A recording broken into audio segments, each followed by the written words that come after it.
là, on est le 28 juillet, 2 jours après la cérémonie d'ouverture des Jeux Olympiques, et j'avoue que c'était assez spécial de voir cette cérémonie par rapport au projet que j'essaye de développer pour 2 raisons. D'une part, le blason de la mairie de Paris a bien été représenté dans cette cérémonie, et de surcroît, à quelques mètres de l'endroit où je souhaite le positionner, c'est-à-dire la pointe de l'île de la Cité. Donc c'est un aspect de la cérémonie qui m'a surpris, mais qui me conforte aussi dans mon idée. Et le second sujet, c'est la présence d'LVMH dans cette cérémonie qui est assez prépondérante, surtout pour une entreprise privée dans ce type d'événement. C'est assez rare pour le noter, et ça aussi, ça m'a grandement conforté dans mon idée de les associer à mon projet, parce qu'ils ont vraiment une force de frappe incroyable sur ce type de projet, et encore plus à Paris. Au-delà de ça, j'arrive au bout de la présentation sur laquelle je travaille depuis plusieurs mois, en tout cas la partie écrite. Et honnêtement, c'était vraiment la partie la plus compliquée pour moi, c'était horrible. Je suis vraiment pas à l'aise avec ce type d'exercice pour une présentation architecturale où il faut trouver vraiment le mot parfait pour chaque phrase. Mais bon, on arrive au bout.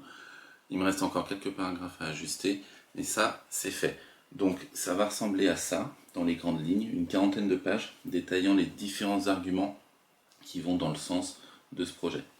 Donc on se rapproche grandement de l'échéance finale qui est la présentation de ce projet à LVMH, mais avant cela il faut que je travaille sur les éléments graphiques de la présentation parce que pour moi ce seront les éléments les plus importants puisque le visuel c'est je pense ce que les gens retiennent au-delà du texte.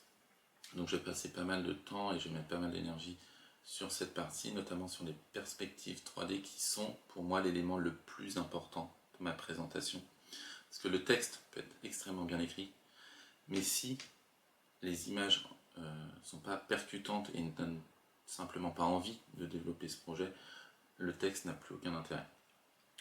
Donc ça va me coûter un peu d'argent cette histoire, puisque les perspectives 3D c'est quelque chose que je sais faire, mais pas à un niveau professionnel. Donc j'ai trouvé une entreprise spécialisée dans ce type d'exercice, la meilleure du marché je pense.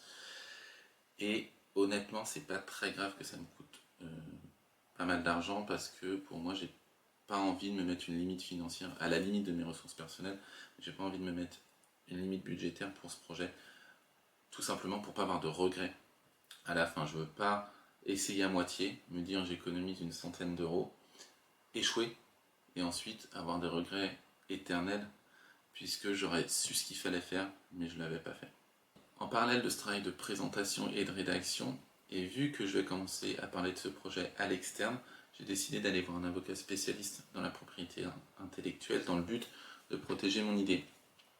L'objectif sous-jacent, c'est de se dire je vais en parler à l'externe et je veux pas que ce projet se développe sans moi, donc c'est pour ça que j'ai besoin de protection. En préambule donc de ce rendez-vous, je me suis quand même renseigné personnellement sur les textes juridiques qui pouvaient protéger une idée comme la mienne. Honnêtement, j'étais pas forcément confiant à l'idée de ce rendez-vous parce que j'avais rien trouvé, en tout cas rien trouvé de précis. Et malheureusement, donc cet avocat spécialiste m'a confirmé dans mes doutes puisqu'il m'a dit qu'on pouvait tout simplement pas protéger une idée. On pouvait potentiellement protéger des parties de l'idée, typiquement des points singuliers architecturaux, l'histoire qu'on raconte autour du projet, mais c'est plutôt l'accumulation des preuves qui fait que on pourrait, et je dis bien on pourrait, c'est du conditionnel, protéger une idée.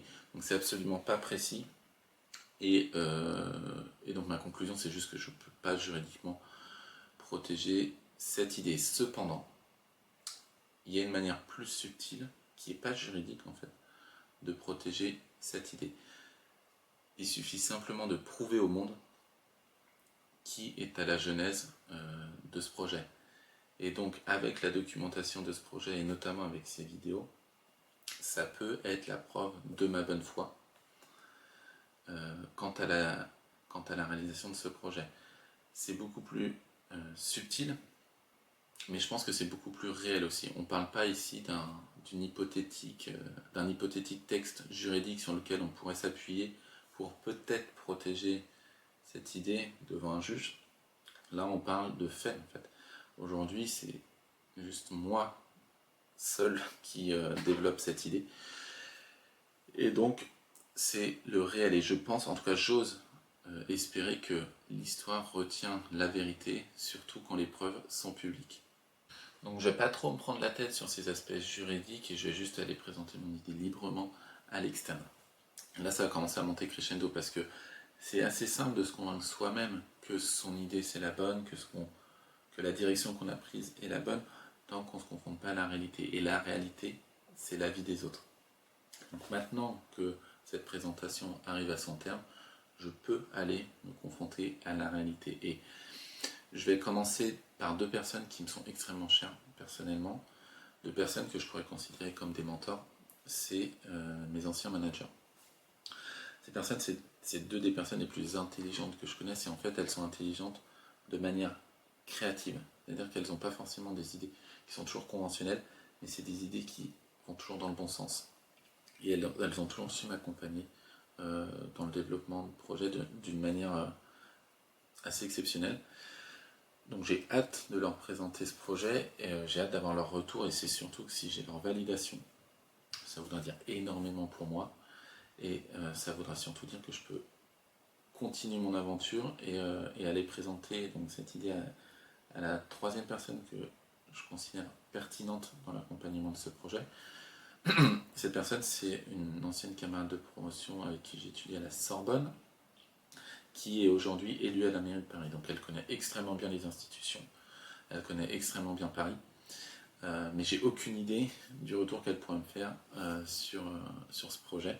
Elle pourrait me prendre pour un fou, elle pourrait trouver l'idée géniale, elle pourrait trouver l'idée géniale, mais en trouvant beaucoup de faiblesses dans sa réalisation, je ne sais pas. Mais on verra. Donc j'espère avoir quand même un avis positif, parce que si c'est négatif, j'avoue que ça me déprimerait quand même assez fortement, surtout venant d'une élue de la mairie de Paris, mais ça ne m'empêcherait pas d'aller voir la dernière personne que je considère comme pertinente, et là c'est même au-delà de la pertinence, c'est la nécessité de l'intégrer à ce projet. C'est aussi un camarade de promotion qui connaît extrêmement bien le directeur de l'architecture et de la construction de LVMH. Donc ça c'est juste parfait. Je me rends compte à quel point j'ai la chance d'avoir ce type de relation autour de moi, et c'est surtout que je viens pas d'un milieu qui de base me permettrait d'avoir accès à ce type de relation. Donc je le prends un peu comme un signe du destin. Je le prends surtout comme un signe que je dois aller jusqu'au bout de ce projet, et que si ces opportunités en fait s'offrent à moi, je ne peux pas les gâcher. Je ne peux pas ne pas tenter d'aller au bout de ce projet. Je serais honnêtement hanté toute ma vie, je pense, si je tente pas d'aller jusqu'au bout.